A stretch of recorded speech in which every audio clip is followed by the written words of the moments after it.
On va entamer, Be'ezrat Hashem, l'étude du chasse, une belle aventure pour 7 ans et demi supplémentaires. Be'ezrat Hashem, qu'Akbochou nous prête vie et santé, et que rien ne nous empêche d'avancer dans ce parcours. Il faut le savoir que tout ce qu'on étudie dans ce monde, c'est uniquement la première lecture en quelque sorte.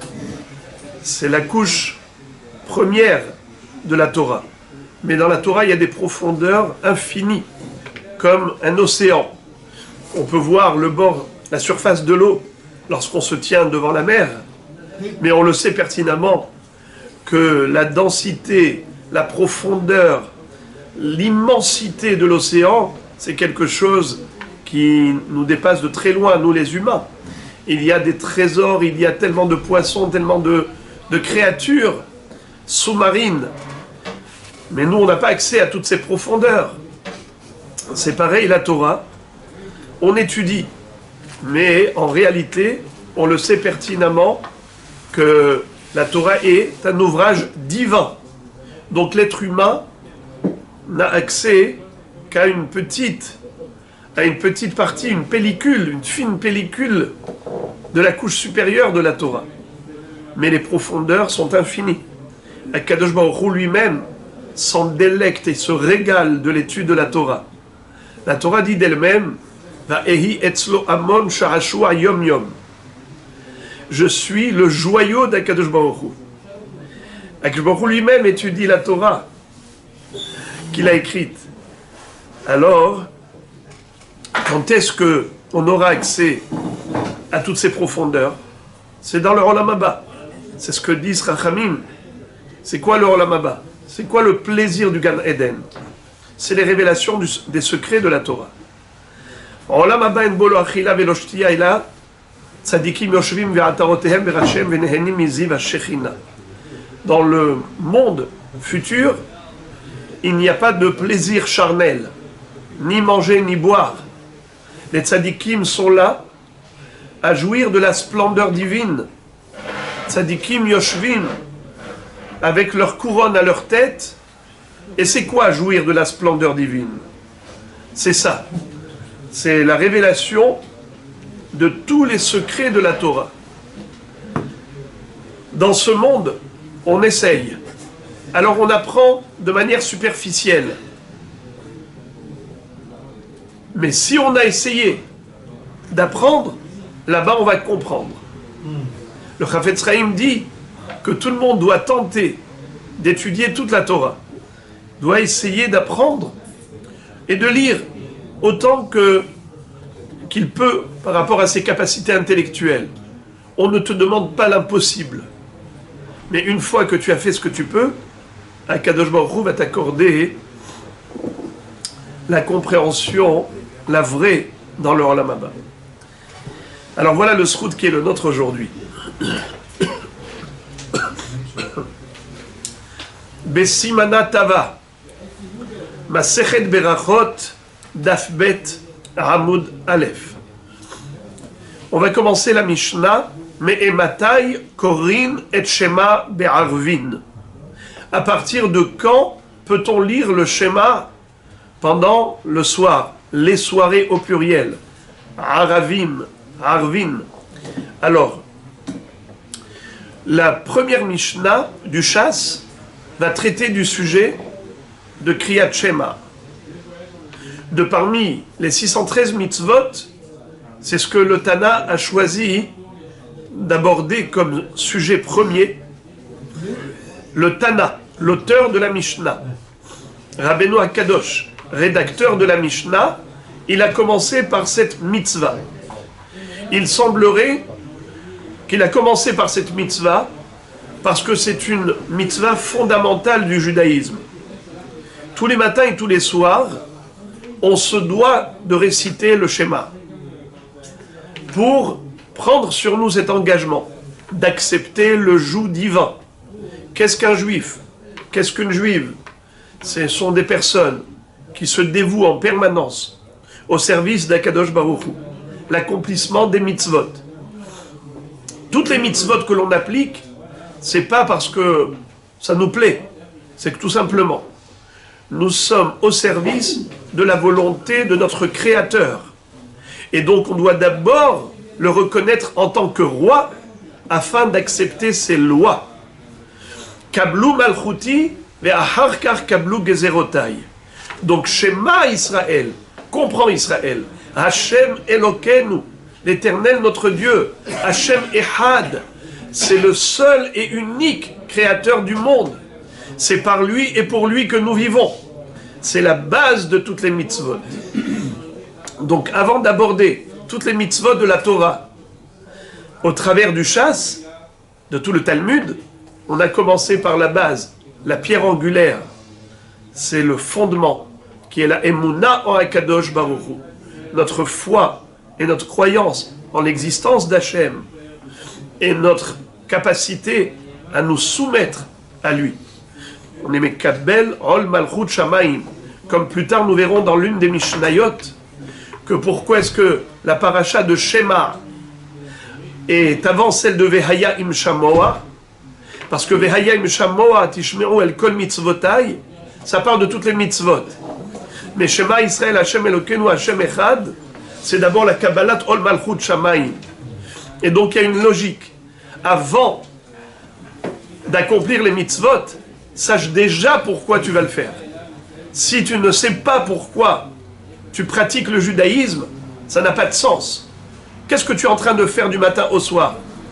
Telle mitzvah, telle mitzvah. Pourquoi? Et pour qui? C'est pour assumer ton rôle de créature auprès de ton Créateur qui te la demande. Voilà donc la raison pour laquelle le Tana a commencé la mitzvah, l'étude du chasse par rapport à la mitzvah du Shema. D'où on apprend cette mitzvah du Shema? Vehayu hadevarim ha'ele asher anochi metzavecha hayom al levavecha veshinantam levanecha vedibarta bam beshivtecha bevetecha uvlertecha baderech uvshochbecha uvkumecha.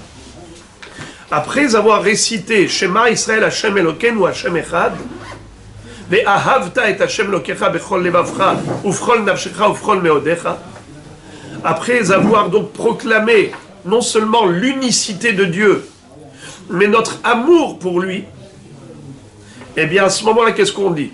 Ces paroles-là, ce verset de Shema qu'on vient maintenant de réciter, Vehayu adevarim ha'ele asher anochi metzavecha hayom al levavecha veshinantam levanecha vedibarta bam, tu dois réciter ces versets. Quand? Ubshorbecha uvkumecha. Lorsque tu vas dormir et lorsque tu vas te lever. Et c'est de là qu'on va apprendre la mitzvah de lire le Shema le soir, Beshorbecha, et la mitzvah de lire le Shema le matin, Uvkumecha. Il est important de rappeler, puisqu'il n'y a pas de tabou dans la Torah, il est important de rappeler que Be'emet, il y a une mahloket à propos de la mitzvah du Shema. Il y a une shita, celle de Rabbi Yehuda, qui dit que Bichlal, il n'y a pas de mitzvah minatora de lire le Shema. C'est pas minatora, c'est d'institution rabbinique. Car pour lui, Vehayu adevarim ha'ele asher anochi metzavecha hayom vedibarta bam, c'est quoi Vedibarta bam? C'est d'ivrer Torah. On doit étudier la Torah le matin et le soir. Alors, on peut lire le schéma en tant qu'étude de Torah également. Mais ce n'est pas en tant que récitation. C'est en tant qu'étude. Car Vedibarta bam, c'est la mitzvah d'étudier la Torah. D'ailleurs, entre parenthèses, ça va vous faire plaisir. Vedibarta bam. Quelle est la première lettre du Chumash Bereshit? Bet. Le début de la Torah. Quelle est la première lettre du Talmud de Torah Shebe'al Peh, du Shas? Me'ematai. Même. Bet Bereshit. Même Me'ematai. Vedibarta bam. Tu dois étudier toute ta vie deux choses. Torah chez Birtav, la Torah écrite, et la Torah chez Be'alpé, la Torah orale. Ce qu'on étudie, c'est la Torah orale qui est l'interprétation de la Torah écrite. Voilà ce qu'un juif doit étudier toute sa vie. On a une force verbale, on a envie de parler, on aime parler. C'est quelque chose qui fait partie intégrante de l'être humain, l'expression verbale. Tu veux chercher des thèmes, des sujets, pas la peine d'aller regarder les news. Tu peux te focaliser sur ce qui est essentiel, la Torah d'Hachem. Vedibarta bam, bereshit et me'ematai. Donc pour Rabbi Yehuda, Bichlal, la lecture du schéma n'est pas une mitzvah toraïque, c'est une mitzvah rabbinique. L'halakha n'est pas comme lui. L'halakha évidemment n'est pas comme lui. L'halakha elle est que c'est une mitzvah de la Torah comme les autres Tanaïm le pensent. Parce que Vedibarta bam, on parle de quoi? De Vehayu adevarim ha'ele asher anochim etzavecha hayom. Adevarim ha'ele. C'est le schéma qu'on vient de lire. Qu'est-ce qu'il en est de la petite phrase qu'on dit après le schéma? Alors, Baruch Shem Kevod Malchuto Leolam Vaed, ça c'est les malachim dans le ciel qui le disent. Pourquoi nous on le récite à voix basse? Parce que Yaakov Avinu, quand il avait dit à ses enfants, Reuven, Shimon, Lévi, Yehuda, Issachar, il avait vu que au moment où il a voulu leur révéler, leur dévoiler la fin des temps, la Shekhinah s'est retirée de lui. Il n'avait plus cette vision prophétique. Il s'est dit peut-être que ses enfants, Chas v'Shalom, ne sont pas méritants parce que leur cœur dévie vers la Avodah Zara. Alors la Shekhinah s'est retirée de lui à cause d'eux. Il leur a dit, est-ce que Chas v'Shalom, dans votre cœur, vous vous détournez de Dieu? Ils lui ont dit, non papa, Shema Israël. Israël c'est le nom de Yaakov Avinu. Écoute papa, Israël, Hashem Elokenu, Hashem Ehad. Ehad, Aleph, Het, Dalet, ça a plusieurs connotations. Aleph, c'est Akadosh Baruch Hu. Het, c'est les 7 cieux et la terre. Ça fait 8. Dalet, c'est les 4 points cardinaux, les 4 coins du monde. N'est-ce pas? Akadosh Baruch Hu, il domine l'ensemble du cosmos. Les hautes sphères célestes et le monde terrestre. Dans les 4 points cardinaux. Mais aussi Aleph, c'est Yaakov Avinu. Het, c'est les 8 enfants de Rachel et Léa. 2 enfants de Rachel, Yosef et Binyamin. Les 6 fils de Léa. 6 et 2, ça fait 8. Ce qu'on appelle les 8 Bene Hagevirot. Les 8 enfants des 2 maîtresses de maison. Et combien d'enfants ont eu les Shfachot? Bilha 2, Zilpa 2, 2 et 2 ça fait 4. Dalet. Aleph, Het, Dalet. Aleph, Yaakov Avinu. Het, c'est les 8 enfants de Rachel et Léa. Dalet, les 4 enfants de Bilha et Zilpa. Hashem Elokenu, Hashem Ehad. Quand il a vu que ses enfants étaient tous unis dans cette acceptation du joug divin et reconnaissance de l'unicité de Dieu, eh bien, il était fier. Et là, il a glorifié Akadosh Baruch Hu. Il a dit, Baruch Shem Kevod Malchuto Leolam Vaed. C'est Yaakov Avinu qui a dit ce pasouk. Mais Moshe Rabbeinu ne l'a pas écrit dans la Torah. Puisque Moshe Rabbeinu ne l'a pas écrit dans la Torah, nous, qu'est-ce qu'on fait? Ne pas le dire, Yaakov Avinu l'a dit. Le dire, Moshe Rabbeinu ne l'a pas écrit. Qu'est-ce qu'on fait? On le dit à voix basse.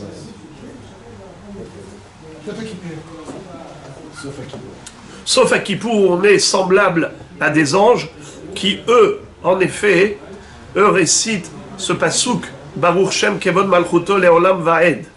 Vous savez, comment est-ce que les anges s'expriment? Avec leurs ailes. Ils ont combien d'ailes? 6 ailes. Shesh kenafaim le'echad. Et chaque aile, bishtaim yechase panav, bishtaim yechase raglav, ou bishtaim yarofef. Avec 2 ailes, ils recouvrent leur visage. Avec 2 ailes, ils recouvrent leurs pieds. Et les 2 ailes du milieu, ils volent avec. Chaque aile va prononcer un mot. Baruch Shem Kevod Malchuto Leolam Vaed. Les ailes du milieu, qu'est-ce qu'ils disent? Non, Kevod Malchuto. Baruch Shem en haut, Kevod Malchuto au milieu, Leolam Vaed en bas. Il y a dans la Gemara un hidouche extraordinaire. C'est que dans le passouk de Yechezkel, il y a un verset qui dit que les malachim n'ont que 4 ailes. Alors ils ont 6 ailes ou 4 ailes? La Gemara dit, à l'époque du Beth Amikdash, ils en avaient 6. Après la destruction du temple, ils n'ont plus que 4. Ils en ont perdu 2. Et la Gemara dit, lesquels ils ont perdu? Les 2 avec lesquels ils s'envolent. Bishtaim Yaofef. Qu'est-ce qu'ils disent avec ces 2 ailes? Kevod Malchuto. Qu'est-ce qu'on dit dans Moussaf des fêtes? On demande à Akshborou de nous reconstruire le Beth Amikdash. Bene Betra Kebatechila. Et qu'est-ce qu'on dit? Gale Kevod Malchutecha Alenu Mehera. Gale Kevod Malchutecha Alenu Mehera. Hachem dévoile et révèle la gloire de ta royauté. Rapidement. Eh bien, lorsque le Beth Amikdash va être reconstruit, vont se dévoiler à nouveau les 2 ailes de Kevod Malchuto. Gale Kevod Malchutecha Alenu Mehera. Reconstruis-nous le Beth Amikdash afin que les Malachim puissent récupérer les 2 ailes avec lesquelles il t'a adressé cette louange de Kevod Malchuto. Je ferme la parenthèse. Donc, la halakha est que, comme est possèque le Rambam dans Sefer HaMitzvot, que la lecture du Shema c'est une mitzvah de la Torah. Mais quand on dit que c'est une mitzvah de la Torah, quel est le passage qui est toraïque? Le Mishnah Brura, et je vous le lis, Mishnah Brura dans Siman, Ilchot Kriyat Shema, Siman Samer Gimel Sarif He, nous dit la chose suivante. Veda, Sheye Shalosh Derot Ben Aposkim. Il y a 3 shitot entre les poskim. Yesh Omrim Derak Pasuk Rishon Bilvad Hu Mina Torah. Il y a ceux qui pensent que c'est uniquement le premier pasuk, Shema Israël Hashem Elokeinu Hashem Echad, c'est ça la mitzvah de Kriyat Shema. Après, ce n'est que Midera Banan. Yesh Omrim de Kol HaParasha Rishona Hi Mina Torah. Et il y a ceux qui disent que toute la parasha, c'est-à-dire Ve'ahavta et Hashem Elokecha, depuis Shema jusqu'à Ubish'arecha, c'est Mina Torah.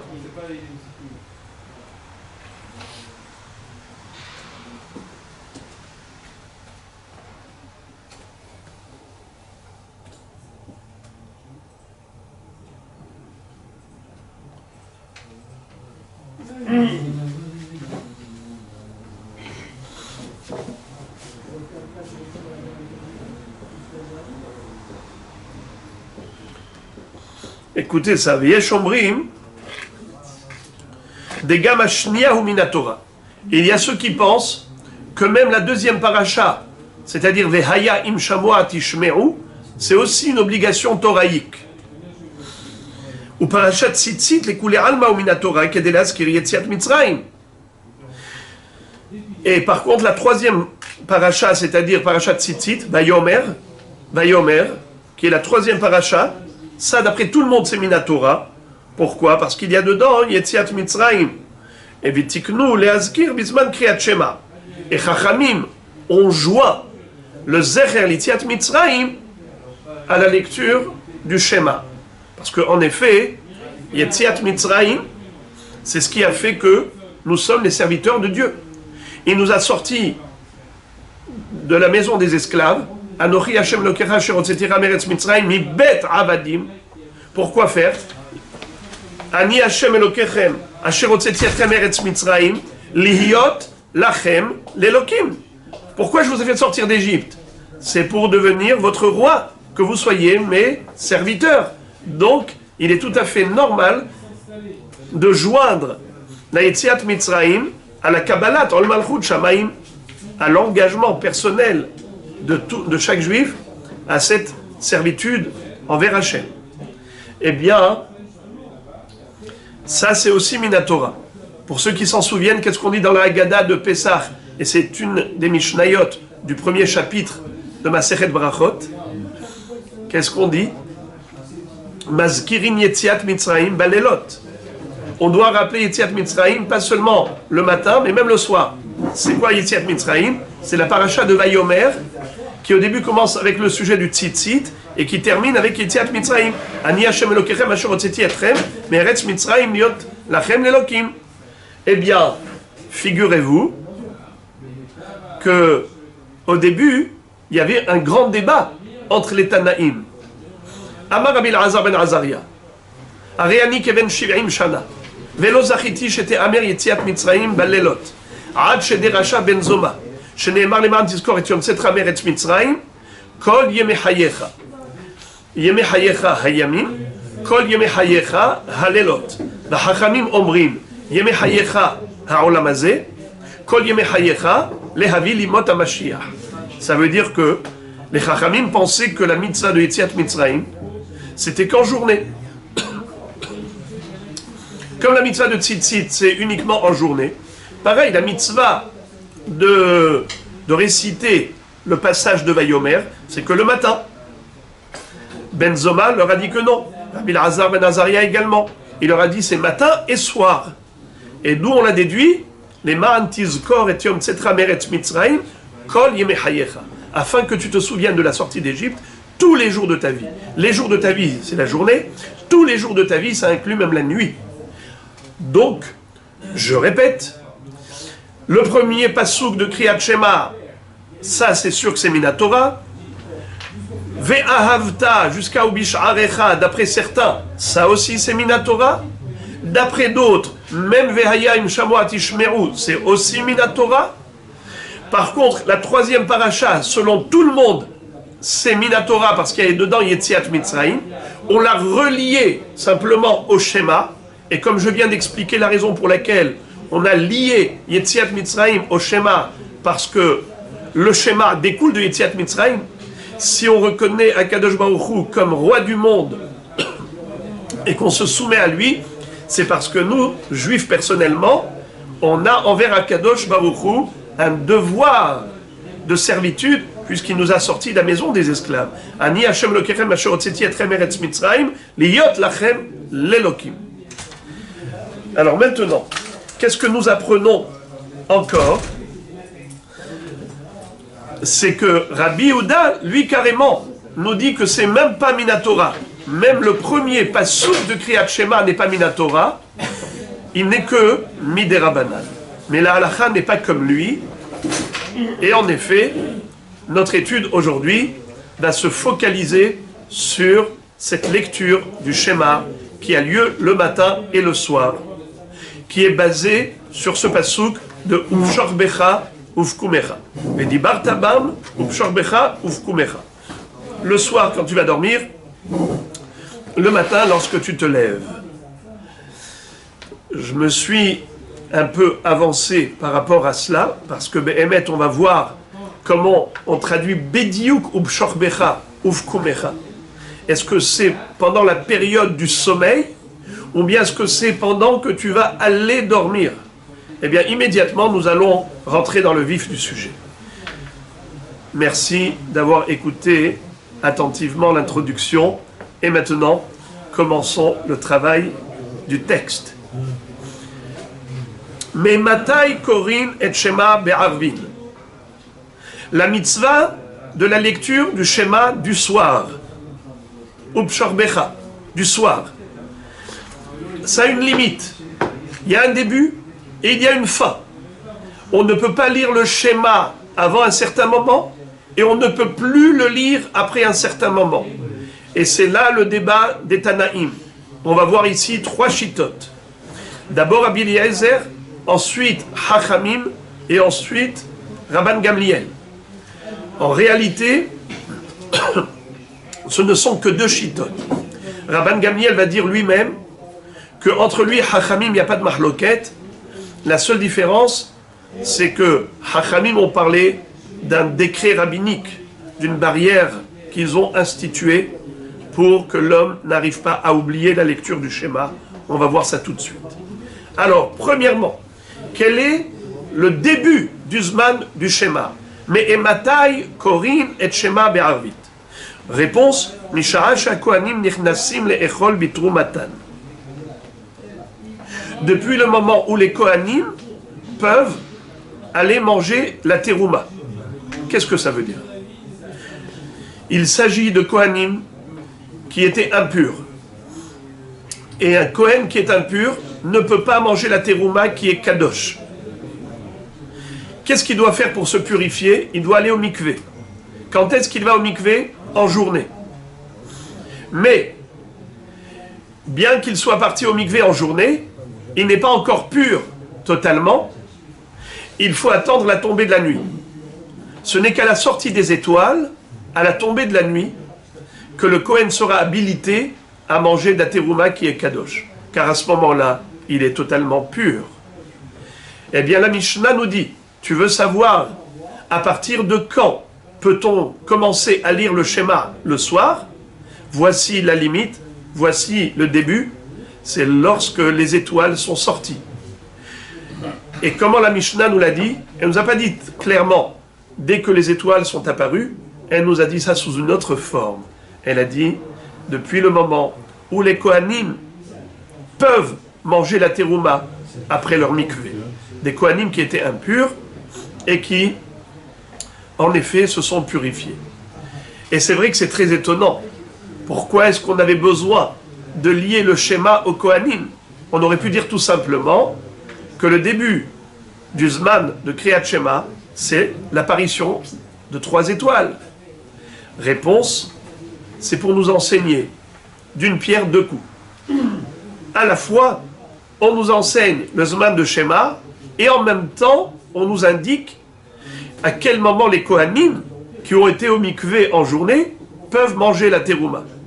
Ils peuvent manger la terouma quand? Le soir même. Et c'est quoi le chidouche? Le chidouche, c'est qu'il existe certains Kohanim Tmeim qui ne peuvent pas rentrer au Beth Amikdash le soir même. Ils ne peuvent pas manger du korban le soir même. Ils peuvent manger que la terouma. Ils ne pourront rentrer au Beth Amikdash que le lendemain, le 8e jour, en apportant des korbanot. C'est qui cela? C'est le Metzora, un Kohen lépreux. Ou bien un Kohen qui est Zav, qui a eu un écoulement de Ziva. Celui-ci qui a eu un épanchement ne pourra rentrer au Beth Amikdash, ne pourra manger des korbanot que le lendemain, après le mikvé, après la tombée de la nuit. Le lendemain matin, il va au Beth Amikdash et il apporte les 2 tsiporim, et had le olav et had le hatat.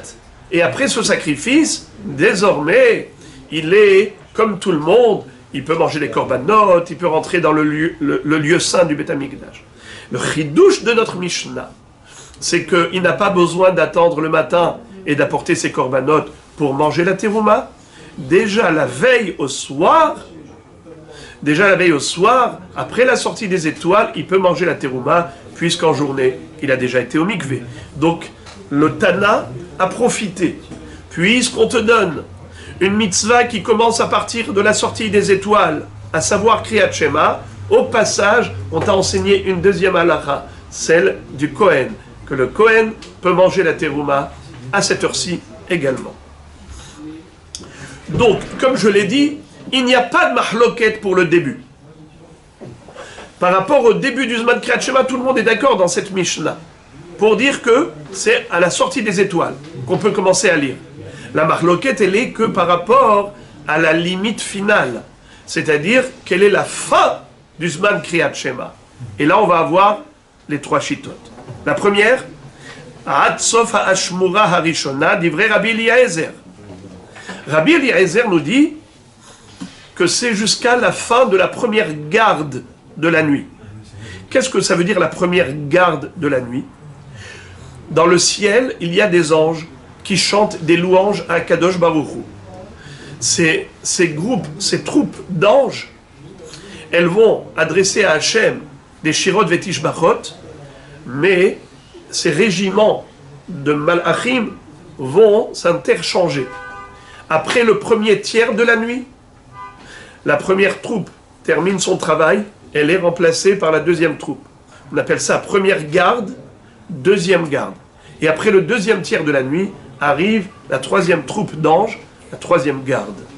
Ashmura Rishona, Ashmura Shnia, Ashmura Shlishit. La nuit est répartie en 3. Alors maintenant, quand Rabbi Eliezer nous dit que la limite du Zman de Kriyat Shema, c'est Atsof Ha'ashmura Arishona, en d'autres termes, qu'est-ce qu'il voulait dire? jusqu'au premier tiers de la nuit. On a le début, c'est Tset Kochavim. La fin, c'est le premier tiers de la nuit. Deuxième opinion, Hachamim Omrim Ad Hatzot. Hachamim disent non, pas jusqu'au premier tiers de la nuit, jusqu'à minuit, la moitié de la nuit. Rabban Gamliel Omer Ad Shi'ale Amud HaShachar. Rabban Gamliel dit non, ni le tiers, ni la moitié, c'est toute la nuit qu'on peut lire le schéma. D'ailleurs, la Mishnah commence par une histoire. C'est extraordinaire. On a d'emblée, dans la première Mishnah du Chasse, déjà une histoire qui nous permet de voir comment on vivait le judaïsme.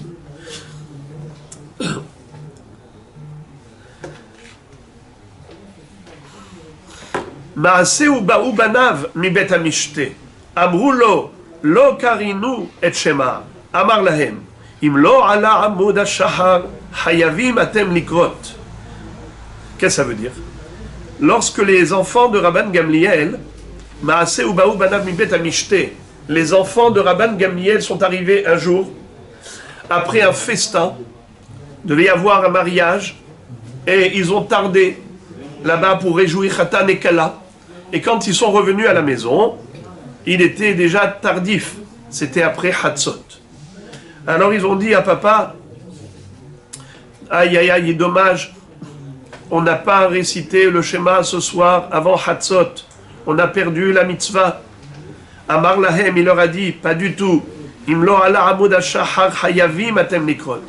Tant que le jour ne s'est pas levé, vous avez l'obligation de lire le schéma, car il est encore temps.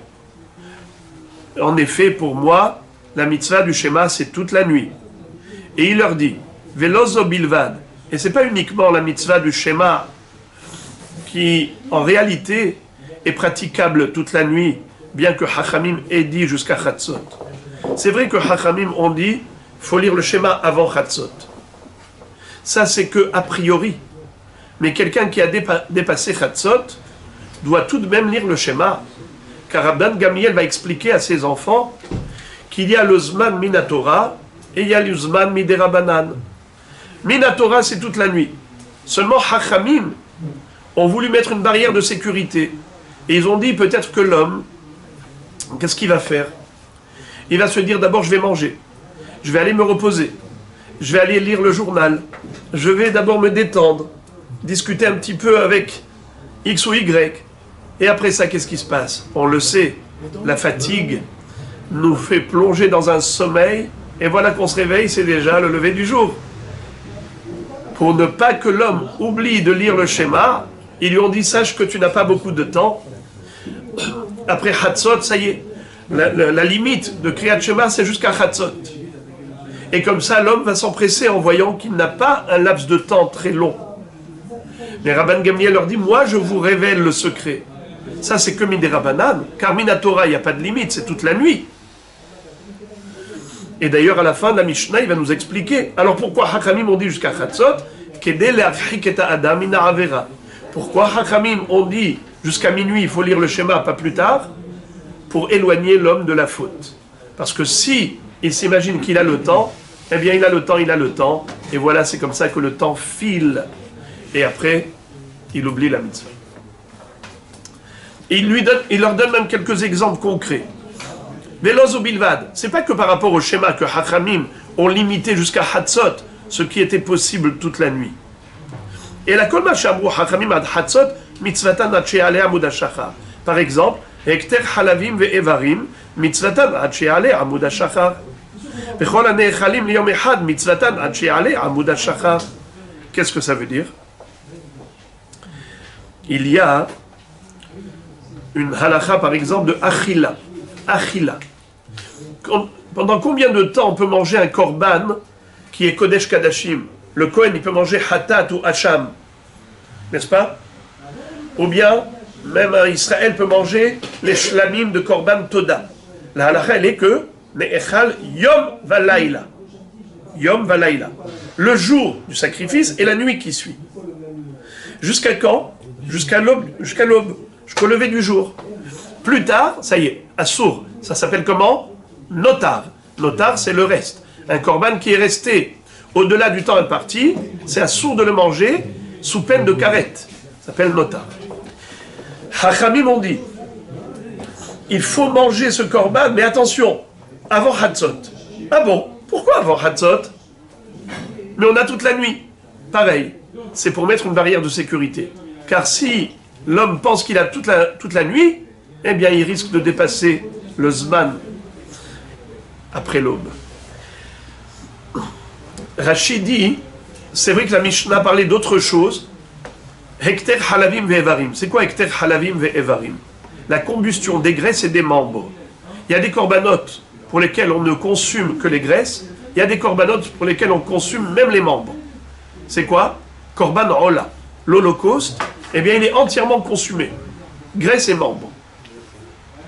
Tout le monde sur le misbéach. Tandis que les autres corbanotes, Hatat, Hacham, Shlamim et ainsi de suite, on ne sacrifie que les graisses. Le reste de la viande, c'est mangé par soit les Kohanim, soit le propriétaire, ça dépend des corbanotes. On ne brûle pas tous les membres, juste les graisses. Hekter halavim ve'evarim. À quel moment peut-on brûler ces corbanotes? Eh bien, après avoir fait la shrita et la zrikat adam, après la shrita et l'aspersion du sang du korban, on le peut jusqu'au soir, et même la nuit qui suit. Pas seulement le jour même du sacrifice, mais même la nuit qui suit, jusqu'à l'aube. Et Rachid dit, Hekter halavim ve'evarim mitzvatan ad she'aleh amud hashachar, Hachamim n'ont pas fait du tout de gezerah. Ils n'ont pas limité jusqu'à Chatzot. Le Hekter halavim ve'evarim, ça peut se faire toute la nuit, pas seulement jusqu'à Chatzot. Alors, pourquoi ça rentre ici? Pourquoi Rabban Gamliel en parle? Juste pour indiquer que toute mitzvah qui doit se faire la nuit peut se faire toute la nuit. Comme c'est écrit dans ma Masechet Megillah. La mitzvah du jour peut se faire toute la journée, la mitzvah de la nuit peut se faire toute la nuit. Leodia, chez Kol Davar Anoek Balayla, Kasher Kol Alayla. Alors, je reprends. C'est-à-dire que pour Rabban Gamliel, le passouk de Bshor Bechai, comme on verra, pour lui, ça veut dire pendant que les gens dorment. Et les gens dorment quand? La nuit. C'est comme si la Torah avait dit en d'autres termes, lis le schéma pendant la nuit. Et donc c'est quoi la nuit? C'est toute la nuit. Pourquoi tu vas me limiter jusqu'à minuit? Ça c'est que en tant que barrière. Et c'est ce qu'on va lire ici. Imken lama amru hachamim ad hatzot kedei le'archik et ha'adam min ha'avera. Alors pourquoi hachamim nous ont limité jusqu'à minuit? Pour la lecture de schéma, c'est pour éloigner l'homme de la faute, pour pas qu'il se dise j'ai le temps d'aller me reposer, de manger, et ainsi de suite, et le temps va filer et il va se retrouver en oubli de Kriyat Shema. Voilà, on a terminé la Mishnah.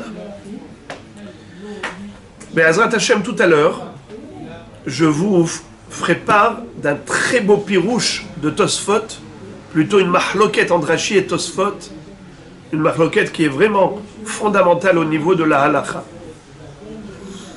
Rashi a soulevé une question par rapport à la lecture du schéma de Arvit.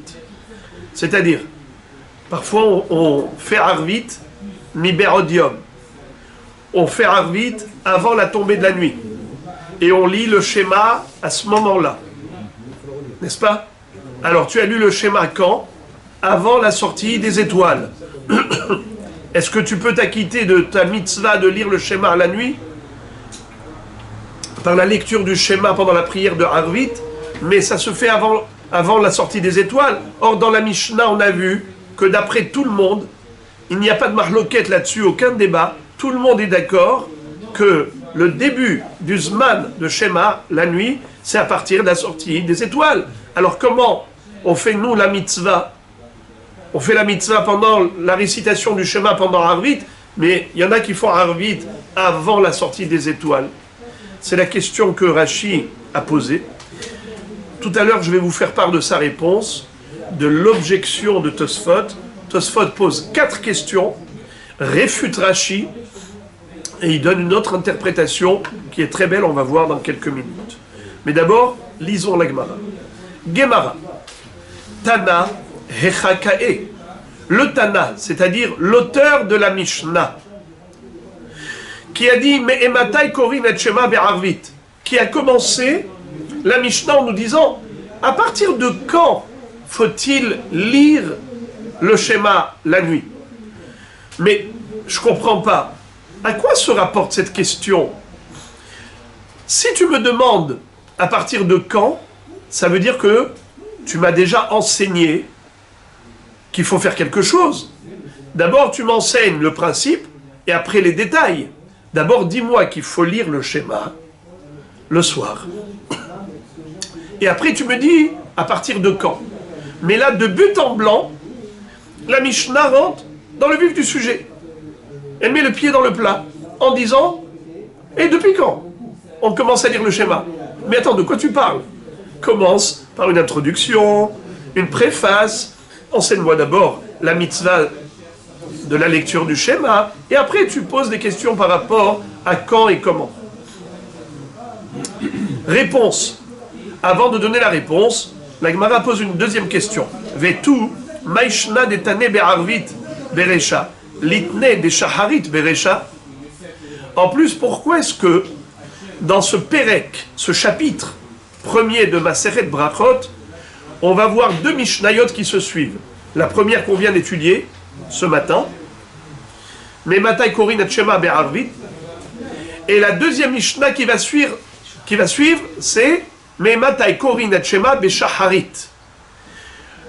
Normalement, on aurait dû commencer par le matin et après le soir. Tosfot dit pourquoi, comme on retrouve dans Korban HaTamid. Lorsque la Torah nous enseigne la mitzvah du Korban HaTamid, elle nous parle d'abord de Tamid Shel Shahar, après de Tamid Shel Ben Arbaim. Pourquoi tu as commencé par Kriyat Shema de Harvit avant Kriyat Shema de Shaharit? À ces deux questions, la Gemara donne une seule réponse. Tana akra ka'e, dirtiv beshorbecha uvkumecha, ve'achi katane, zman Kriyat Shema de Shriva emat, misha'a she'kohanim nechnasim le'echol bitrumatan. C'est-à-dire, le Tana, il se rapporte au passouk de la Torah. J'ouvre une parenthèse. De là, on voit que la Torah chez Be'alpé, elle est intimement liée à la Torah chez Birtav. Ceux qui veulent lire la Bible sans étudier le Talmud, le Chasse, la Torah chez Be'alpé, la loi orale, sont sûrs de se tromper. Car tu ne peux pas comprendre la lecture de la Torah, l'écriture de la Torah, sans la lecture du Talmud. C'est ça l'interprétation. D'accord? Eh bien, Tana, Akrakae. Pour le Tana, tu as déjà lu tout le Chumash. Tu connais toutes les mitzvot, les 613 mitzvot, tu les connais par cœur. Et maintenant, il se rapporte à la mitzvah de Kriyat Shema. Et il te dit, tu as lu dans la Torah qu'il faut lire le Shema, Beshorbecha, Uvkumecha. Ça veut dire le soir et le matin. Bien, je vais t'apprendre, c'est quand la limite. C'est quand la limite du soir, c'est quand la limite, la limite du début et de la fin du Kriyat Shema du soir. La limite du début et de la fin du Kriyat Shema du matin. Parce que dans la Torah, il est écrit, Ubeshorbecha, Uvkumecha, Vedibar Tabam, tu dois lire le Shema le matin et le soir et le matin. Alors, c'est pour ça qu'on a d'abord la Mishnah qui parle de Kriyat Shema du soir, Ubeshorbecha, et ensuite, la deuxième Mishnah qui parle du schéma du matin, Uvkumecha, comme c'est écrit dans la Torah, dans cet ordre-là. La Torah nous a enseigné la mitzvah, eh bien, la Torah orale qui explique la Torah écrite, elle respecte l'ordre de la Torah écrite. Donc on a maintenant une réponse aux deux questions. C'était quoi les deux questions? Tu me poses une question de détail avant de m'enseigner le principe. Mais Matai Korin et Shema Be'arvit. Mais dis-moi déjà qu'il faut lire le schéma. Réponse, ça tu le sais, c'est écrit dans la Torah. Ubshorbecha Kumecha. Vedibar Taba. Deuxièmement, pourquoi est-ce qu'on a commencé par Kriyat Shema du soir, après Kriyat Shema du matin? Eh bien, c'est l'ordre de ce même verset. Ubshorbecha Kumecha. Mais Shorbecha, c'est quand tu vas dormir la nuit. Uvkumecha, c'est quand tu te lèves le matin. Point à la ligne. La Gemara donne une deuxième réponse, mais cette fois-ci, La réponse qu'elle va donner, c'est que par rapport à la deuxième question, à savoir pourquoi on a entamé l'étude avec Kriyat Shema du matin au lieu de avec Kriyat Shema du soir au lieu de commencer avec Kriyat Shema du matin. Ibaitima, si tu veux, je peux te dire également. Yalif mibiriato shel olam. On apprend cela de la création du monde. Dirtiv, vayi erev, vayi boker, yom ehad. Dans la Torah, on nous enseigne que le jour suit la nuit. Hayom holer ahar al-laila. On a d'abord la nuit, ensuite le jour, comme le Shabbat. On a d'abord le vendredi soir et ensuite le Shabbat en journée. Et ça a commencé depuis le premier jour de la création. Vayi erev, vayi boker, yom ehad. Ihachi, la Gemara pose la question, elle dit, si c'est ainsi, sefa de katane bashaha, mevarech shtaim lefanea, ve'achat le'achareha, ou ba'erev mevarech shtaim lefanea, ou shtaim le'achareha, litne de'arvit beresha. Si c'est comme ça que tu trouves logique de m'enseigner les lois relatives au schéma du soir, et ensuite une deuxième Mishnah qui m'enseigne les lois relatives au Kriyat Shema du matin, parce que la Torah dit ou bien parce que la Torah a dit vayi erev vayi boker, d'abord le soir, ensuite le matin, alors s'il te plaît, tu aurais dû rester cohérent. Pourquoi? Parce que juste après, il y a encore une autre Mishnah qui nous dit que le schéma doit être lu dans le cadre des brachot, qu'on appelle Birkot Kriyat Shema, les bénédictions relatives au schéma. Le soir et le matin, c'est pas pareil. Le soir, on a combien de brachot avant la lecture du schéma dans la prière? Ma'ariv Aravim et Ohev et Amo Israël. Ça fait 2 brachot avant le schéma du soir. D'accord?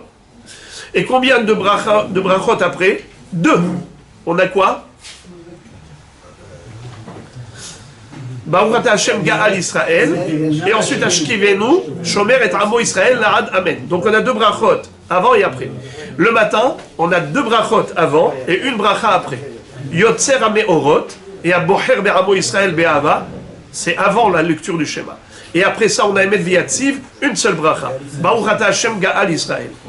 Mais la Mishnah, quand elle nous a enseigné ces brachot, elle a commencé d'abord par nous enseigner les brachot du Kriyat Shema du matin, et ensuite les brachot de Kriyat Shema du soir. Or, si tu penses que le Tana respecte l'ordre de la Torah, et dans la Torah nous trouvons que la nuit a été citée avant le jour, vayi erev, vayi boker, ou bien ubshorbecha, ufkumecha, alors il fallait continuer dans cette même lignée. Il fallait continuer dans cet ordre. Pourquoi du coup on a inversé l'ordre et on nous a enseigné les lois des brachot de Kriyat Shema du matin avant Kriyat Shema du soir? Tu aurais dû commencer par Kriyat Shema du soir. Réponse, on nous dit que la structure des Mishnayot suit une certaine logique. Laquelle? C'est qu'il ne faut pas embrouiller les gens. Qu'est-ce que ça veut dire ne pas embrouiller les gens? C'est que quand on commence un sujet et on termine par un autre, et tu veux maintenant m'expliquer les détails, ne reviens pas en arrière. C'est-à-dire, on a parlé de Kriyat Shema de Arvit, ensuite Shacharit. Après, maintenant, tu m'enseignes les détails. Qu'est-ce que tu vas me dire? Détails de Arvit, ensuite détails de Shacharit. Eh bien, les gens vont s'embrouiller, parce que tu es en train de jouer au ping-pong. Arvit, Shacharit, Arvit, Shacharit, ça embrouille. Qu'est-ce que tu fais? D'abord, tu m'enseignes le principe. Il faut lire le schéma Arvit et quand le lire. Ensuite, le principe. Il faut lire le schéma le matin et quand le lire. D'accord? Ok. Ça, on a suivi l'ordre de la Torah. Mais maintenant, si déjà on parle de Shacharit, parle-moi des brachot. Alors, on termine avec le sujet de Shacharit. Et on te dit, ce Kriyat Shema de Shacharit est précédé de 2 brachot et suivi d'une seule bracha. Et ensuite, Kriyat Shema de Arvit est précédé de 2 brachot et suivi de 2 brachot. Voilà comment le Tana a structuré les Mishnayot. On a commencé par Arvit, on a terminé par Shacharit, et ensuite on a continué dans Shacharit et terminé par Arvit. Vous avez compris? Arvit, Shacharit, Shacharit, Arvit. La Gemara continue de développer cette Mishnah. Amar mor, Mishaa Shakoanim, Nichnasim Lechol, Bitru Matan. J'ai voulu être sympa, alors j'ai anticipé. Je vous ai déjà dit en substance ce que la Gemara va maintenant nous enseigner. À savoir que quelle est la limite du début du schéma? À partir de quand peut-on commencer à lire le schéma? Pas avant la sortie des étoiles. Mais la Mishnah n'a pas dit ainsi. La Mishnah a dit à partir du moment où les Kohanim peuvent manger leur terouma. Et c'est quand qu'ils peuvent manger leur terouma? C'est dans cette Akoran. Alors regardez la Gemara. Mirde Kohanim et Matka Achle. Puisque les Kohanim, à quel moment peuvent-ils manger terouma? Et Matka Achle et terouma. Mishaat c'est Akochavim. Depuis la sortie des étoiles. Litne Mishaat c'est Akochavim. Eh bien, on n'a qu'à dire les choses simplement. Pourquoi faire compliqué si on peut faire simple? Réponse. Milta Agav Orhe Kamashma'lan. La Gemara, plutôt la Mishnah, a voulu nous enseigner une deuxième halakha au passage. D'une pierre 2 coups. Quoi? Kohanim et Matka Achle Bitrouma, Mishaat c'est Akochavim. Les Kohanim, à partir de quand peuvent-ils manger la terouma après le mikvé? Ils ont été au mikvé en journée, mais ils n'ont pas le droit encore de manger la terouma. Il faut qu'ils attendent la tombée de la nuit. Et à la sortie des étoiles, ils peuvent manger. Veha kamash ma'alan. Et voici le principal hidush des kapara lo me'akva. Que la kapara, c'est quoi la kapara? Qui est-ce qui s'en souvient? On l'a dit tout à l'heure. C'est le sacrifice qu'ils doivent apporter le 8e jour. C'est qui? Le lépreux, un Kohen qui était Metzora, ou bien le Zav, un Kohen qui était Zav. Il a 3 procédures pour pouvoir entrer au Beth Amikdash ou manger un korban. C'est ce qu'on appelle la kapara. Premièrement, Tevila, le 7e jour. Deuxièmement, la tombée de la nuit, le 7e jour au soir. Troisièmement, la kapara, c'est le lendemain matin, quand il va apporter au Beth Amikdash ces 2 oiseaux, 2 colombes ou 2 tourterelles. L'une sera Hatat et l'autre sera Ola. Alors, ce qu'on veut nous dire, Kapara lo me'akva, le korban du lendemain l'empêche de manger des korbanotes, mais ne l'empêche pas de manger la terouma. Car la terouma peut être consommée par le Kohen déjà à la tombée de la nuit, à la sortie des étoiles, après le mikvé, où il s'est trempé en journée. Kedetania, comme cela est confirmé par la braïta suivante, Uba hashemesh vetaher, biat shimsho me'akvato mile echol bitrouma, ve'en kaparato me'akvato mile echol bitrouma. Dans le Sefer Vaïkra, Parashat Emor, lorsque la Torah nous enseigne les lois relatives aux Kohanim, elle nous dit Uba hashemesh vetaher, ve'achar yochal min hakodashim ki lahmohu. C'est-à-dire, ce pasouk parle de la terouma. C'est ainsi que la Gemara nous enseigne dans Masechet Yebamot. Et la Torah nous dit à ce propos que le Kohen qui est étamé et qui s'est purifié par un trempage au mikvé, à la tombée de la nuit, il pourra manger la terouma. Comment la Torah s'est exprimée? Uba hashemesh vetaher. Le soleil s'est couché. Qu'est-ce que ça veut dire Uba hashemesh? Ba hashemesh. Ba, il est venu. Le soleil est venu. Alors il est venu où? À l'est ou à l'ouest?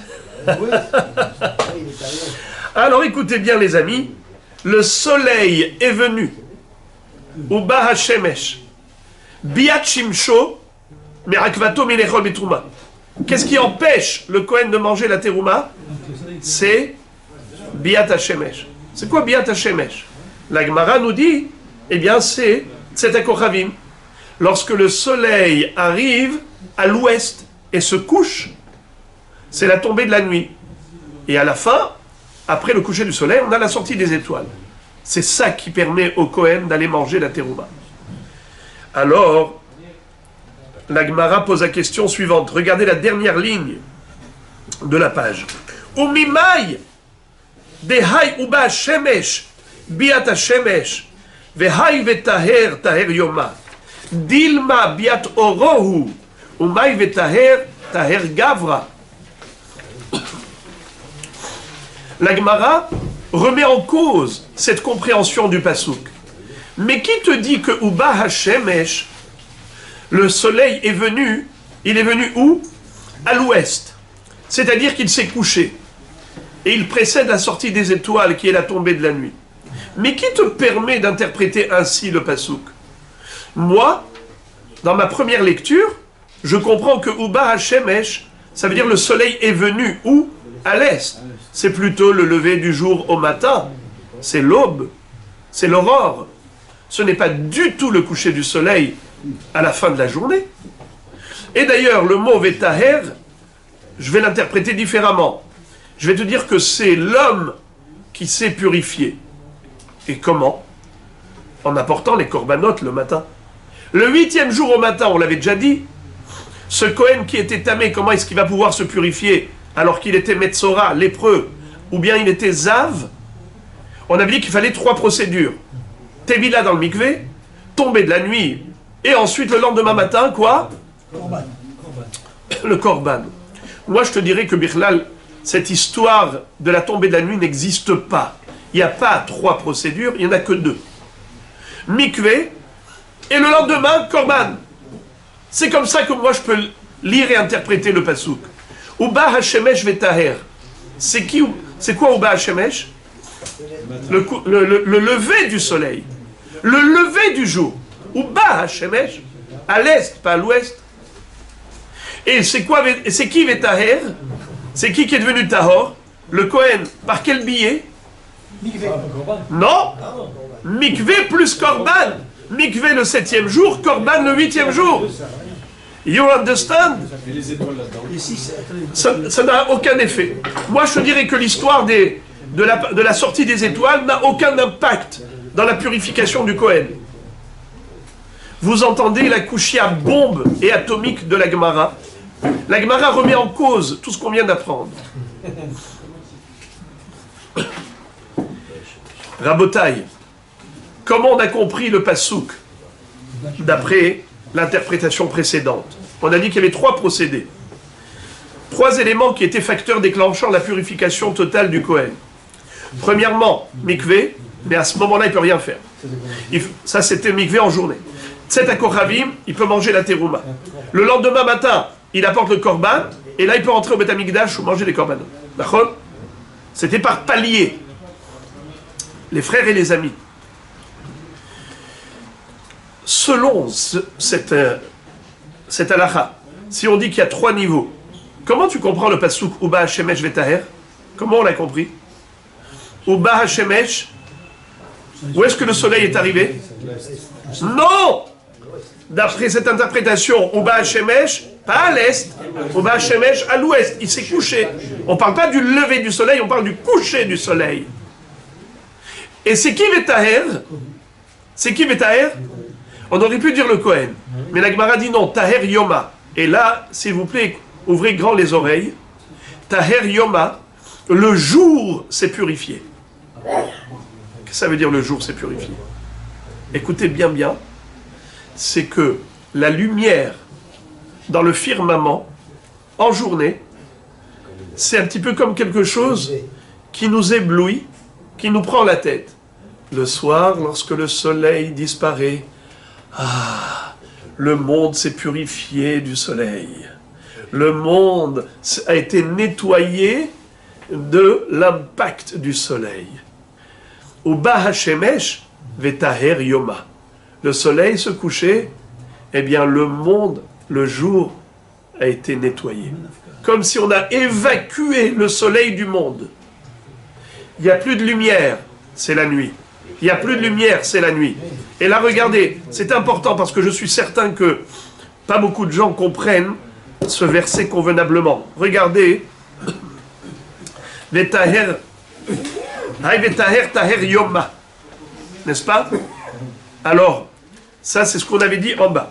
Et après ça, tournez la page. La Gemara dit comme ça. Dilma bi'at orohu. Première ligne. Dilmat orohu. Peut-être que c'est l'apparition du soleil et non pas la disparition du soleil. On va vetaher taher gavra. Et c'est quoi vetaher? Vetaher, ça se rapporte à qui? À l'homme, le Kohen qui était tamé. Et comment il va devenir tahor? Par les corbanotes qu'il va apporter. Nachon. Amar Rabba bar Shila. Rabba bar Shila dit, viens, je vais t'expliquer. Pourquoi on a préféré dire que Uba Shemesh, c'est le coucher du soleil, et pas le lever du soleil. Et pourquoi on a préféré dire que Vetaher, c'est Vetaher Yoma et pas Vetaher Gavra. Le monde s'est nettoyé du soleil, selon cette interprétation, si je dis que c'est la nuit. La nuit, le monde s'est nettoyé du soleil, Vetaher, et pas Vetaher Gavra, pour ne pas dire que l'homme s'est purifié. Ce qui aurait été beaucoup plus simple. Il dit, tu veux savoir? Parce que si c'était vrai ce que tu penses, que Vetaher, c'est les corbanotes du matin, alors on n'aurait pas dû dire Vetaher, on aurait dû dire Veitaher. Vetaher, c'est passif. Veitaher, c'est actif. Veithar, que l'homme apporte les corbanotes au Beth Amikdash pour se purifier totalement de sa Toum'a de Metzora et de sa Toum'a de Zav. Puisque la Torah n'a pas parlé dans la forme active, elle a parlé dans la forme passive et taher, donc on ne parle pas de l'homme. On parle du monde, on parle du jour. Quand le soleil se couche, eh bien dans le monde a été nettoyé de toute trace de lumière. C'est une formulation qui est peu commune. C'est vrai que les gens ne parlent pas ainsi, mais la Gemara dit qu'à l'époque, les gens parlaient ainsi. Regardez. Kede amre inche, i'arav shimsha ve'itre yoma. Comme les gens disent, quand le soleil se couche, le monde s'est purifié et s'est nettoyé du soleil. Vous allez me dire, c'est quoi cette histoire-là? C'est qui considère que la disparition de la lumière, c'est un nettoyage du monde? Mais c'est un fou, c'est le monde à l'envers, au contraire. Quand le soleil se lève, la lumière éclaire tous les cœurs. Et là, justement, on nettoie le monde de toute obscurité, n'est-ce pas? C'est ainsi que pense mon cher poète. Regardez les gestes qu'il fait. Regardez le poète, les gestes qu'il fait. Alors maintenant, je vais vous dire. Je vais vous surprendre pour aller à l'encontre de vos concepts, de la conception générale. Vous savez quand est-ce qu'on arrive à se concentrer le plus? La nuit. Au petit matin. La nuit, pourquoi la nuit? Il n'y a pas de bruit. C'est là où on se recueille. C'est là où on est face à soi-même. C'est là où on est seul avec sa propre vie. Durant la journée, dès qu'il y a du soleil, eh bien, il y a mille et une choses à traiter.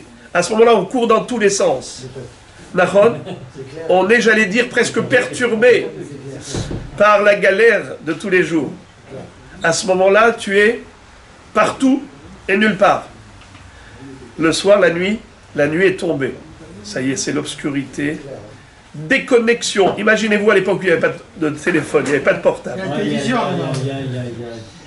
C'était la vraie vie, le soir. Ça y est, on a nettoyé le monde de la lumière qui fait que la vie est active, mais active à l'extérieur. Mais quand le soir on a baissé les stores, déconnexion avec le monde environnant, c'est là qu'on va plonger dans son monde intérieur. C'est là qu'on va se retrouver avec soi-même. Vaïvater Yaakov levado, vaillez avec Ish'imo ad alot ha-shahar.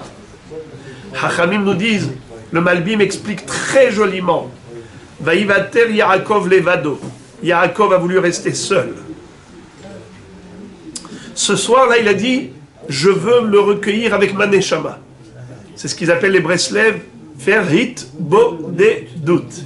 C'est quoi cette hit bo des doutes? C'est l'isolement. Se retrouver seul avec Akadosh Baruch. Parce que la lumière du soleil fait que nous avons une communication avec tout le monde. Dès qu'on peut sortir à l'extérieur grâce à la lumière du soleil, alors on est, ça y est, à l'extérieur. On est ministre des Affaires étrangères. Mais après ça, on est ministre des Affaires intérieures. Alors, maintenant les amis. La Gemara conclut ce sujet en disant, mais Maharava, c'est quoi Maharava? C'est l'Orient. Plutôt, l'Occident. En Occident, c'est où l'Occident? C'était Eretz Israël, par rapport à la Babylonie. Haderaba baravuna, Haderaba baravshila loshamia leu. Il n'avait pas entendu ce chidouche de Rabba bar Shila qui a dit, si la Torah voulait parler de la purification de l'homme, elle aurait conjugué le verbe à la forme active et pas à la forme passive. Elle aurait dit veitahar et non pas vetaher. Ils l'ont pas entendu. C'est pour ça qu'ils se sont posé la même question. Baoula mibaya hayuba shemesh biat shimshohu umay vetaher taher yoma odin ma biat orohu. Est-ce que uba shemesh c'est l'apparition du soleil ou est-ce que c'est au contraire le coucher du soleil? Umay vetaher taher gavra. Hadar pashtula mi baraita mi de katane babaraita siman nadabar tset akochavim shma mina biat shimshohu umay vetaher taher yoma. Alors en effet, ils ont déduit d'une baraita que le mot vetaher, c'est sûr que c'est le coucher du soleil, puisque la baraita nous dit que c'est quand le zman de Shema, c'est tset akochavim, la sortie des étoiles. Or si c'était le lever du jour, il ne peut pas y avoir de sortie des étoiles au lever du jour, donc au lever du soleil. Donc, forcément, au bas Hashemesh, ce n'est pas l'apparition du soleil, c'est plutôt le coucher du soleil qui laisse la place aux étoiles. Et maintenant, les amis, je vous avais promis un commentaire de Tosfot par rapport à une explication de Rashi. Rashi s'était posé la question. Si, en effet, la mitzvah de réciter le schéma pendant la nuit, c'est à partir de la sortie des étoiles, comme la Mishnah nous l'a indiqué, et ça c'était sans équivoque, ça fait l'unanimité des trois Tanaïm, Rabbi Eliezer, Rabban Gamliel et Chachamim, tout le monde était d'accord là-dessus, que le début du Zman de Shema, c'est avec la sortie des étoiles. Alors comment se fait-il que les gens vont prier avant le coucher du soleil, avant la sortie des étoiles? Ils font Arvit et ils lisent le Shema. Et quoi? C'est ça la mitzvah de Shema, mais la mitzvah de Shema doit être récitée après la sortie des étoiles. Rashi répond qu'en effet, la vraie mitzvah de Kriyat Shema, on va l'accomplir où? Avant d'aller dormir. Ce qu'on appelle Kriyat Shema Alamita. Kriyat Shema Alamita, la récitation du Shema avant d'aller dormir dans son lit, c'est ça la mitzvah de Kriyat Shema d'après Rashi. Et d'ailleurs, Rashi nous dit comme ça. Kriyat Parasha Rishona Shadam Kore al Mitato Yatsa. Vous savez qu'à ce moment-là, le ikar de la mitzvah de Shema, c'est quoi? C'est juste le premier passage. Shema Israël Hashem Elokeinu Hashem Echad, Ve'ahavta et Hashem Elokecha jusqu'à Ubish'arecha. Voilà, ça c'est la principale obligation de Kriyat Shema Alamita. Avec ça, tu es quitte. Donc d'après Rashi, la lecture du schéma dans la prière, on n'est pas quitte avec cette récitation, mais on s'acquitte avec la deuxième récitation, celle qui se fait avant de dormir. Alors pourquoi est-ce qu'on récite le schéma dans la prière? Rashi nous donne une réponse au nom du Talmud Yerushalmi. Ce que nous étudions, c'est le Talmud de Babylonie, Talmud Bavli. Mais on a un deuxième Talmud qui est Talmud Yerushalmi. Là-bas, il est écrit Kede la'amod bitfila mitor divrei Torah. Afin que lorsque tu vas prier, tu se rapproches de Dieu par la Torah que tu as étudiée, que tu as lue juste avant. Prier, c'est quoi? C'est parler à Dieu. La Torah, c'est quoi? C'est Dieu qui te parle. La Torah, c'est Dieu qui nous parle. La tfila, c'est nous qui parlons à Dieu.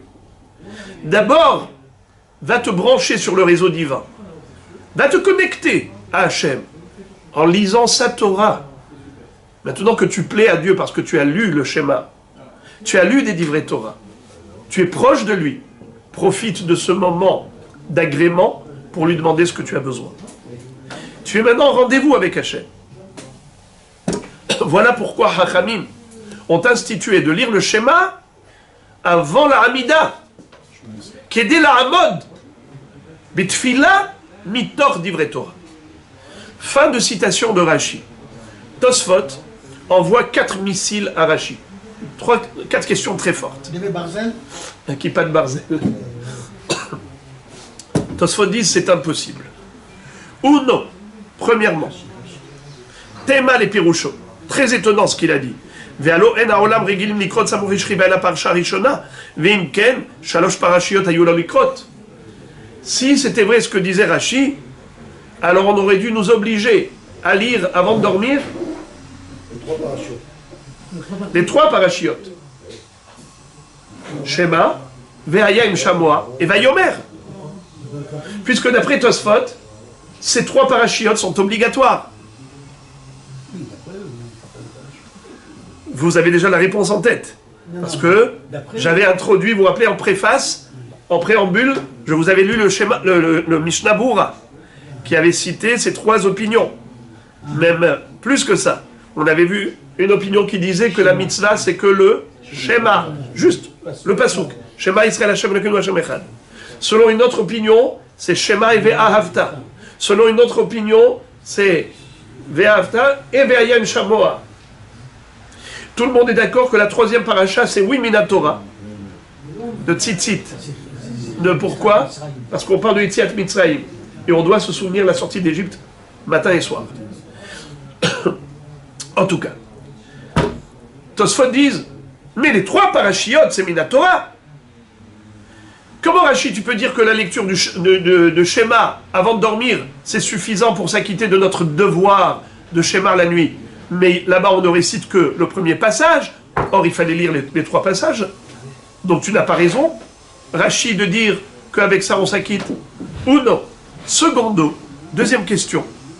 Vérod, caché.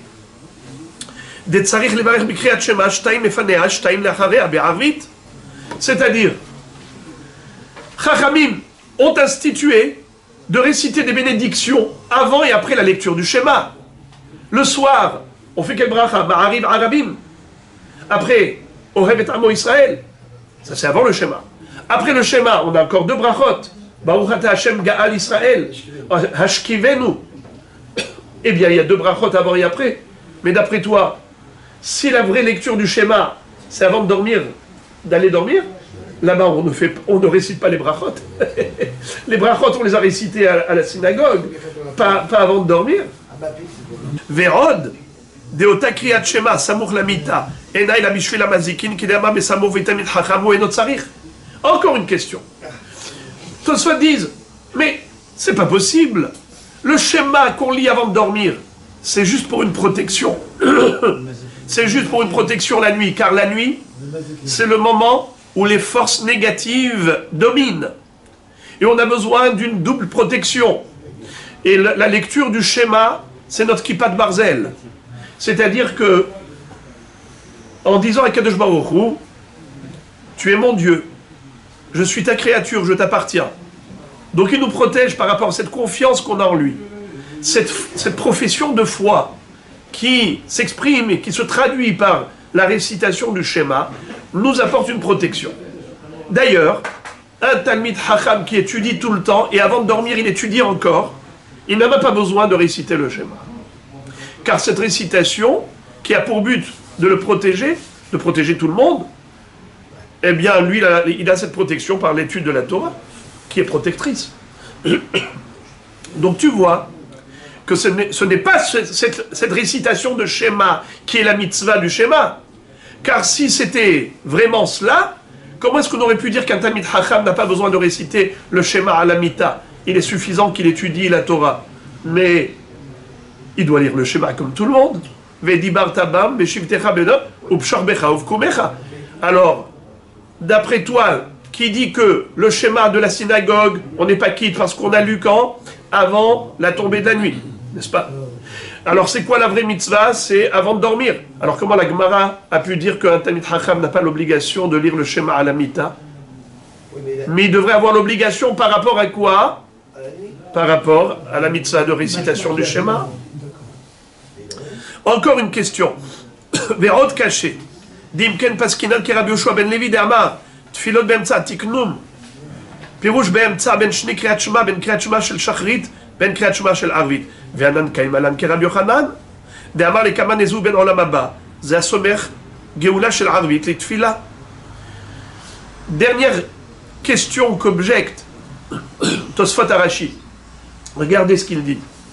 Ils disent, nous avons une grande discussion, un grand débat entre deux Hachamim.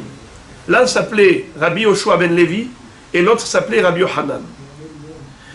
Rabbi Yochanan nous dit que on doit être somer Geoula Litfila. C'est-à-dire, tu dois lire d'abord le schéma, Baruch Hashem Gaal Israël, et après ça la Hamida. Comment on le fait? Rabbi Yoshua ben Levi dit pas du tout. Il dit que Tfilot be'emtza tiknum. Qu'est-ce que ça veut dire Tfilot be'emtza tiknum? On a schéma d'abord, le matin, comme on fait, Yotzer Or schéma, et on a la Hamida.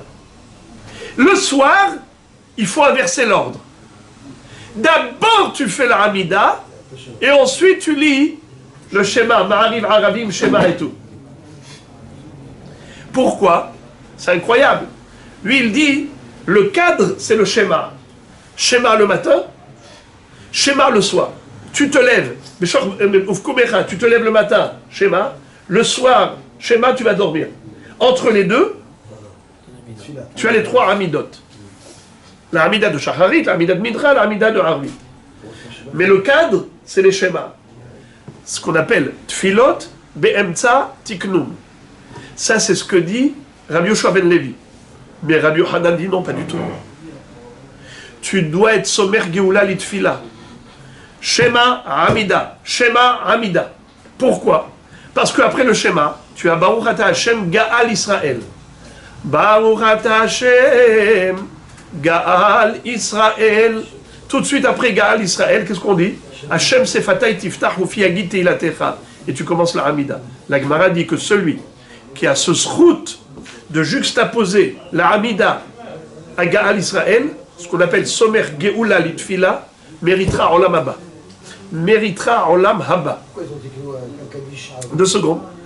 Le Rabbeinu Yonah dit, pourquoi est-ce qu'on mérite Olam Haba? Parce que tout de suite après Baruch Ata Hashem Gaal Israël, on fait la Hamida. Quel rapport? Pourquoi c'est tellement important? Il dit parce que un homme, s'il a compris ce qu'il a dit, dans Emet Veyatzi Venachon Vekayam Veyachar, s'il a compris ce qu'il a dit dans Emet Veyemuna, Kolzot Vekayam Alenu, qu'est-ce qu'on raconte là-bas? Qu'est-ce qu'on raconte dans Veyatziv, Emet Veyatziv? Qu'est-ce qu'on raconte dans Emet Veyemuna? On raconte la sortie d'Égypte. On raconte les miracles que Dieu a fait en notre faveur. On réalise que Akadosh Baruch Hu peut modifier toutes les règles de la nature pour délivrer ses enfants. Ça n'a pas été un problème. Nous étions esclaves de la première puissance mondiale. Pour Akadosh Baruch Hu, ce n'est pas un problème. Il les envoie tous à l'eau, tous noyés. Et ses enfants sortent à pied sec de la mer Rouge, la tête haute. Kol bechorei maragta, uprocha Israël galta, viam souflem bakata, vezedim tibata, vididim avuyam. Ça, c'est quoi? Ça, c'est la prise de conscience que nous sommes les enfants d'Akadosh Baruch Hu et que c'est lui qui gère notre vie. Et c'est pour ça qu'on s'adresse à lui. On a été tellement convaincus de cette réalité qu'Akadosh Baruch Hu est détenteur de tous les pouvoirs qu'on ne frappe qu'à sa porte. On frappe à la porte du ciel. Hachem, Sefatay Tiftach Ufi Agite la terra. Et on commence à épancher son cœur et on prie, on prie, on prie. Ça te fait mériter Olam Haba. Mériter le Olam Haba, c'est le produit de ce sentiment de Emouna en Akadosh Baruch Hu que tu véhicules par la prière que tu lui adresses juste après avoir été convaincu qu'il peut t'aider, comme il a aidé nos ancêtres. Donc, Rabbi Yochanan dit Geoulat Tfila, Geoulat Tfila. Rabbi Yoshua ben Levi, qu'est-ce qu'il dit? Non. D'abord la Hamida de Arvit et ensuite le Shema. La halakha elle est comme qui? Comme Rabbi Yochanan. Mais d'après toi, Rashi, tu donnes raison à Rabbi Yoshua ben Levi là. Parce que qu'est-ce que tu es en train de dire? Tu es en train de dire que lequel Shema est la mitzvah du Shema? Quelle est la récitation qui fait notre mitzvah du Shema? C'est la récitation d'avant d'aller dormir. Kriyat Shema Alamita. Si c'est ça le Kriyat Shema Alamita, c'est ça la mitzvah, eh bien tu as donné raison à Rabbi Yoshua ben Levi. Or nous savons que la halakha n'est pas comme lui.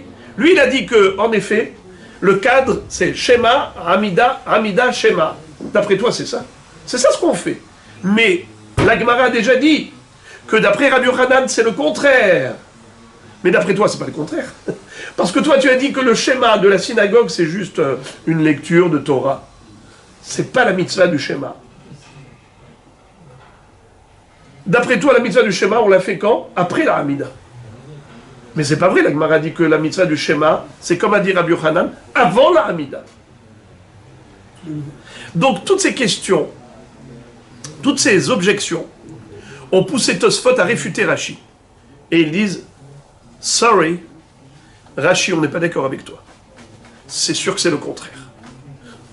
C'est sûr que c'est la lecture du schéma à la synagogue.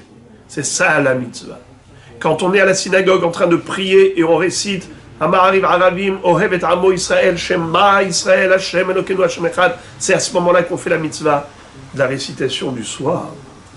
Ah, mais tu vas me dire, les étoiles ne sont pas encore sorties, on est avant la tombée de la nuit. C'était ça, toute la question fondamentale.